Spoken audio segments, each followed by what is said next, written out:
Thank you for listening to Inspired and Admired.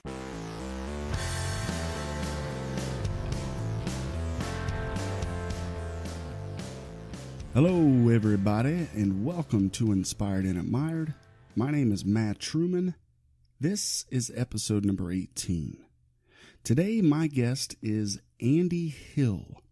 He is running for the Ward 4 seat in the city of Huber Heights. He'll be running against Carl Urbanus Sr.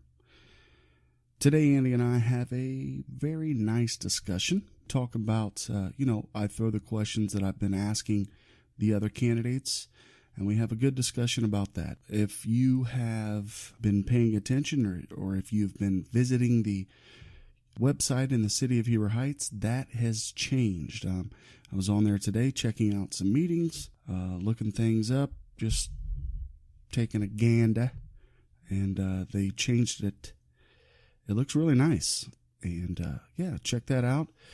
It looks like it's easier to navigate than the older website, so good job on getting that done. Anywho, looking through some of the ballot language that you folks are going to see, you can look at a sample ballot on the Montgomery County Board of Elections website.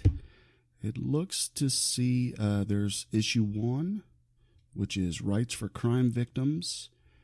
Issue 2, to require state agencies to not pay more for prescription drugs than Federal Department of Veteran Affairs, and require state payment of attorney fees and expenses to specific individuals for defense of the law. Read through all that.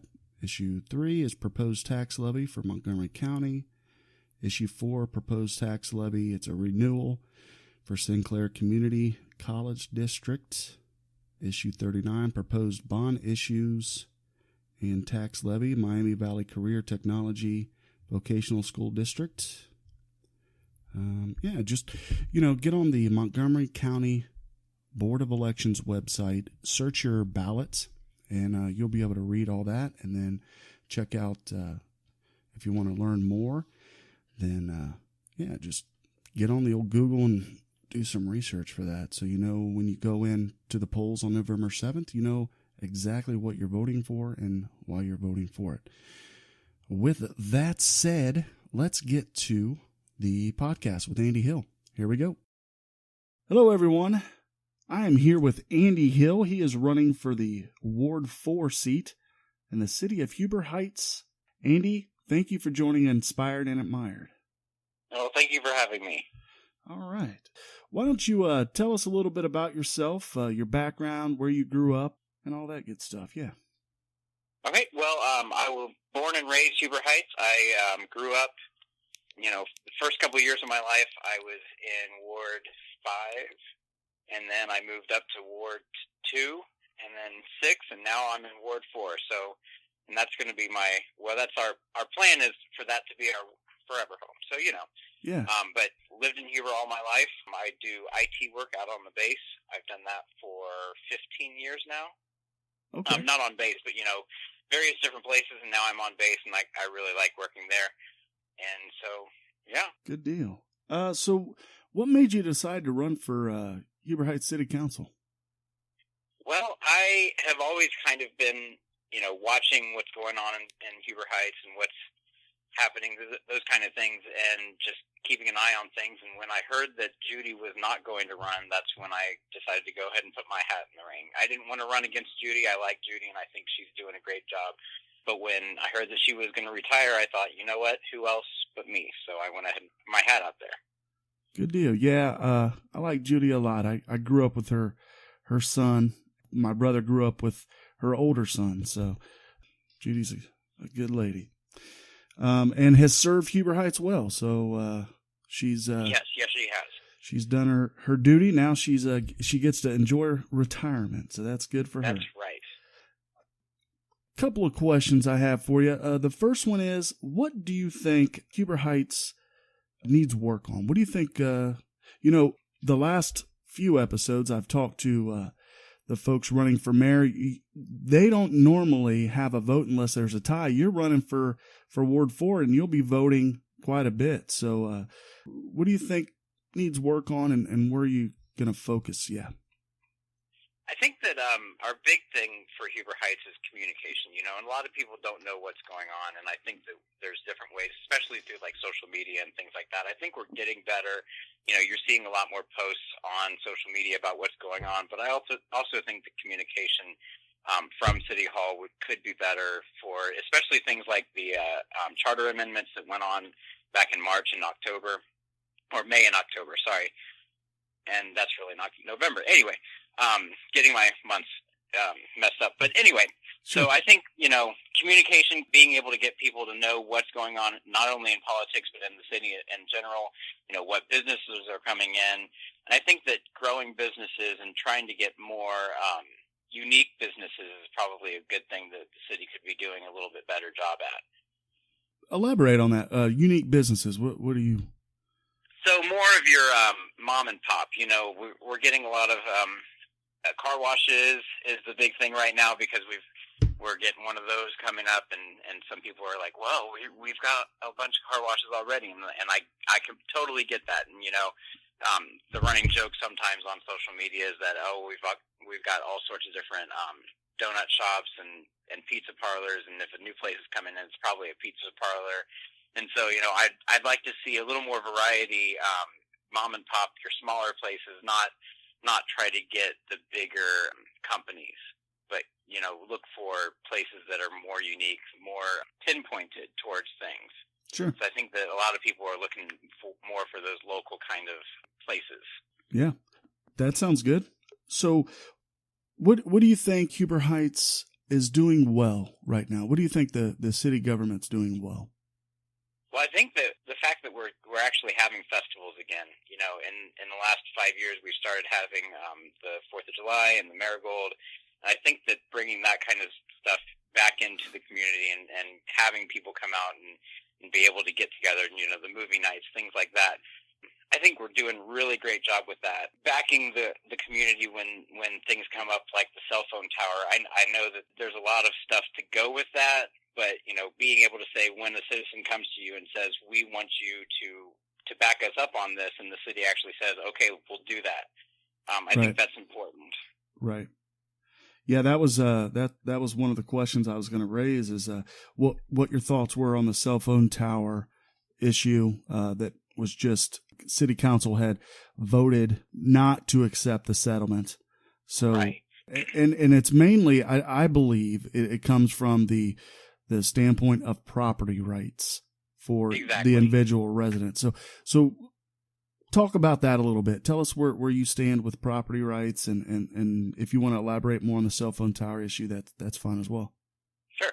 I think that it's very important that you should be able to know that you own this property, and that property is yours to do with what you will. And I don't think that anybody should be able to impede on that ability, especially when it comes to something like a cell phone tower. If you look at all of the information that's out there about this, there's plenty of room that if the church wanted to, they could move it into the center of their property, and it wouldn't impede on either side. And I think that that's something that I would like to see the church do. And I don't have a say in that, but sure. But if I was the church, that would be my choice to move it in the middle. I understand that they have that need and that ability to use that space for a cell phone tower, but working with your neighbors and that kind of thing, I think, is important. Sure. Whether it's a church or not. Right. I also think that it's important for the city to be able to say, hey, we will stand with you, that this is definitely, your property should be protected, and so we are going to stand with you to try to protect your property as much as we can. Right. And being for the freedom for a person to do what they would like on their own property, as long as it doesn't impede on another person's property. Right. I'm all for that, yeah. Let's see here. Social media. There's a lot of activity on social media. This is a question I've been asking all the candidates as well. Where do you stand on social media? Do you think there needs to be adjustments? How are you going to use social media if elected? Where are you at with social media? I think that social media is very important. I think that, as our population changes and we bring in more millennials and more of Gen X, Gen Y people, into our city, we're going to need to be able to engage them in different ways, because we don't have, I don't have a wired phone. I don't typically get a lot of mail that's not junk mail or something to do with, like a Kohl's charge, that kind of stuff. Sure. So I think that social media is very important, but I also think that we need to be careful. I think that it's a good idea for us to, as a city, to be engaging people with social media. I think that it's great that Scott's out there and he's posting about stuff that's going on, and we've got other, ward and mayoral people putting things out there that this is what's going on out in the city. Come out, join us. Let's do some things as a community. But I also think that when it comes to engagement with citizens, I think that we need to be careful, because we should not be getting into tiffs, fights, anything like that, because that not only doesn't look good for the candidate, or not the candidate, sorry, for the council people and the mayor and the city as a whole, but it just doesn't look good to people who are thinking about coming into our community. I know of a guy that used to live next to my parents, and he, when he considered moving to a different state, he got onto a bunch of boards for the cities that he was looking at, because his job was moving, and he said, I chose the city based on the way that their social media was conducted. And I think that's a lot of people are going to do that. And so, we need to be civil about things, make sure that we get our information out to people, but not get into fights and stuff like that on social media. Sure. What do you think about a debate without, sticking to the issues? What do you think about, just having, here's why? There are some council members who do argue and kind of have that, but there are others who will tell you their side of the story. Here's where I stand. This is, and just break it down like that. There may be others who disagree, and they may disagree with the opinion. Mm-hmm. You okay with that? Yeah, I think that that's fine. Stating your opinion and stating why you're standing the way that you are is important, and I don't see an issue with that. The issue becomes when somebody goes in and attacks your opinion, and then you rebut. And all right, we lost Andy. Give me 1 second. All right, we are back. Sorry about that, Andy. I don't know what happened, but we're back, and we were talking about social media, so go ahead. Okay, so I think that I'll start at the part where we were talking about whether or not people should be able to state their opinion. I completely agree that they should be allowed to state their opinion, and I think that it's important that they should be able to tell people why they voted or why they're going to vote the way that they are. It's the big issue is when somebody then attacks them or says something snarky to them, and then they come back. I think that it's important that all of us should be able to say, okay, this is my opinion, this is the way that I feel about this and how I'm going to vote, and then just leave it at that, Mm-hmm. Yeah. And so I think that we should, with that, as everybody should be more careful about that, because you are representing yourself, and so when you give in to somebody that is attacking you, you open yourself up to a lot more things, and that's not good all around. No, it's not. It's not good for them. It's not good for the city. It's not good for the image. Exactly. And then it opens up the door for more, arguments and things that it's not even needed. Talk about the issue. If you disagree, work it out. Listen. That's important. Listening to what others have to say, and then move on. Right. That I'm with you. So, social media. November and May, there were some charter amendments voted on. In May, the charter amendment for the city manager residency requirement. This is also another hot topic issue that I've talked about all the candidates with. Where do you stand on that? The voters voted to keep the language that the city manager should be required to live in the city. Where are you sitting on that issue?